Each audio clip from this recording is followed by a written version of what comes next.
आज बात करते हैं एडिसन रोग की। इसे डॉक्टर लोग प्राथमिक एड्रीनल अपर्याप्तता भी कहते हैं। हाँ। हमारे पास जो जानकारी है उसके आधार पर हम गहराई से समझेंगे कि ये असल में है क्या, क्यों होता है और इसका इलाज, इसका मैनेजमेंट कैसे होता है। बिल्कुल। सोचिए जैसे किसी को बहुत ज्यादा थकावट महसूस हो रही हो या त्वचा का रंग मतलब अजीब तरह से गहरा हो रहा हो। हम्म। ये शायद एडिसन रोग के लक्षण हो सकते हैं। ये तब होता है जब हमारे शरीर की एड्रीनल ग्रंथियां वो ठीक से काम नहीं कर पाती। चलिए इसको थोड़ा खोल कर देखते हैं। हाँ बिल्कुल। तो देखिए, असल में होता ये है कि एड्रिनल ग्रंथि का जो बाहरी हिस्सा है, एड्रिनल कॉर्टेक्स जिसे कहते हैं, वो दो बहुत ज़रूरी हार्मोन कॉर्टिसोल और एल्डोस्टेरॉन वो पर्याप्त मात्रा में नहीं बना पाता। अच्छा, कॉर्टिसोल और एल्डोस्टेरॉन। हाँ, कॉर्टिसोल का काम है हमारे शरीर को तनाव के लिए तैयार करना, मतलब स्ट्रेस रिस्पॉन्स, और ब्लड शुगर को कंट्रोल करना। और जो एल्डोस्टेरॉन है वो शरीर में सोडियम पोटेशियम का बैलेंस और ब्लड प्रेशर को ठीक रखता है। अच्छा, तो ये दोनों हार्मोन मतलब शरीर के सही तरह से काम करने के लिए बहुत ही अहम है। तो अगर ये कम बने फिर क्या होता है? हाँ, यहीं पर बात थोड़ी पेचीदा हो जाती है।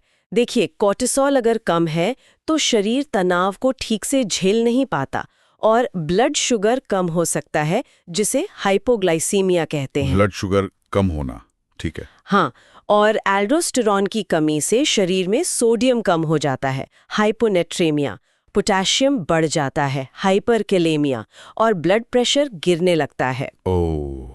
और एक और दिलचस्प बात, जब शरीर को लगता है कि ये हार्मोन कम है तो वो दिमाग से ज्यादा ACTH हार्मोन भेजता है, एक सिग्नल की तरह, ताकि ये ग्रंथियां ज्यादा काम करें। कोशिश करता है शरीर मतलब। हाँ, कोशिश करता है, पर इस ज्यादा ACTH का एक साइड इफेक्ट होता है कि त्वचा का रंग गहरा होने लगता है, हाइपरपिगमेंटेशन। अरे, तो मतलब वो जो त्वचा का गहरा रंग है, जो एक लक्षण गिना जाता है, वो असल में शरीर की उस कमी को पूरा करने की कोशिश का नतीजा है।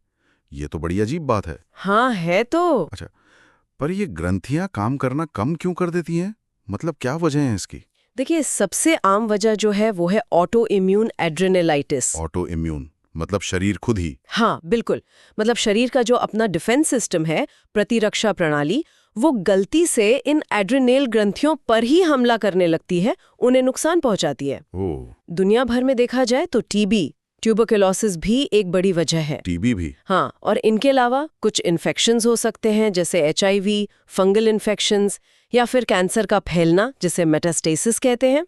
और कभी-कभी एड्रिनल ग्रंथियों में ब्लीडिंग, मतलब एड्रिनल रक्तस्राव भी इसका कारण बन सकता है। समझ गया, काफी वजह हो सकते हैं। तो जब ये हार्मोन कम बनते हैं तो शरीर पर असर कैसे दिखता है? मतलब क्या लक्षण होते हैं जिनसे किसी को शक हो सकता है? लक्षण अक्सर धीरे-धीरे ही सामने आते हैं।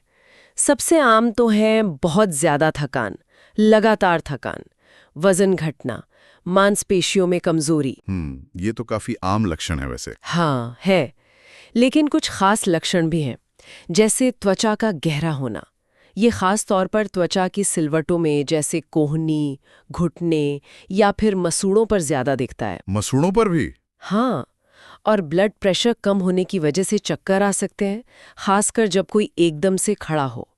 और एक और खास बात, शरीर में नमक की कमी होती है ना, तो नमक खाने की तेज इच्छा होती है, सॉल्ट क्रेविंग कहते हैं इसे। अच्छा, नमक खाने का मन करना। हाँ, और कुछ लोगों को जी मिचलाना, उल्टी होना, पेट दर्द, ये सब भी होता है। ये लक्षण तो मतलब काफी सारे हैं और थोड़े मिले जुले भी लग रहे हैं। हाँ, तो फिर पक्के तौर पर कैसे पता चलता है कि ये एडिसन्स रोग ही है? उसके लिए देखिए, खून की जांचें बहुत जरूरी हैं।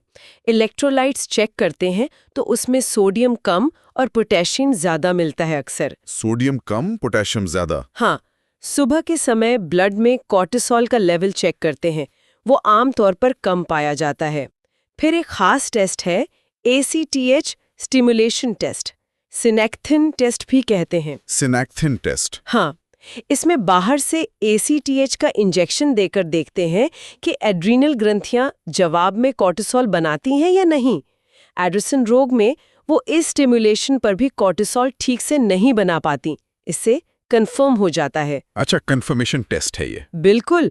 और ब्लड में ACTH का अपना लेवल भी नापते हैं। वो प्राथमिक एडिसन रोग में बढ़ा हुआ मिलता है।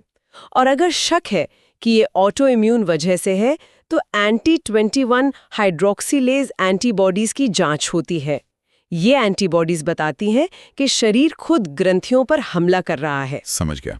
तो कई तरह की जांचों से इसकी पुष्टि हो जाती है। फिर इलाज कैसे होता है? क्या ये पूरी तरह ठीक हो सकता है? देखिए, एडिसन रोग पूरी तरह ठीक होने वाली बीमारी नहीं है, लेकिन इसे अच्छी तरह मैनेज किया जा सकता है।